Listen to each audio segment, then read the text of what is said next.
وخاطب وزير الداخليه الاستعجال في الرد، لان احد الزملاء للاسف الشديد طعن في زملائه بان وجه سؤال لوزير الداخليه بازدواجيه الجنسيه للوزراء والنواب، وانا اعتبره طعن لزملائه النواب قبل الوزراء. شلون تطعن في زملائك وتقول ان عندهم ازدواجيه في الجنسيه؟ اذا كان، وانا ادري انه كان يقصد الاخت رولا دشتي، بحيث ان الكلام الدارج انها صوتت في الانتخابات اللبنانيه الاخيره. فاذا كان موجه السؤال ليش يشمل كل الزملاء؟ اذا حدد بالضبط، يجب ان يحدد ان رولا دشتي حاصله على الجنسيه اللبنانيه، انما ما تقول والله جميع الاخوه النواب. فيجب على وزير الداخليه الاستعجال في الرد، لان انا اعتبره طعن في اعضاء مجلس الامه لما يقول انهم مزدوجه جنسيه.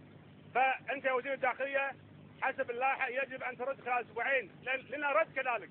عندما ياتي رد وزير الداخليه لنا رد على هذا الموضوع. الاخ الرئيس. تفضل. نظام رولا، رجاء انا باجل كل ما يتعلق بالنظام الى ان نخلص المتكلمين. تفضل. مادة 83 اخ الرئيس.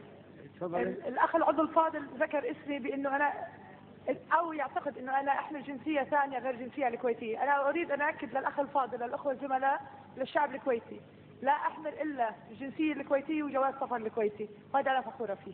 شكرا. ايش لك بهالسوالف يا سعدون؟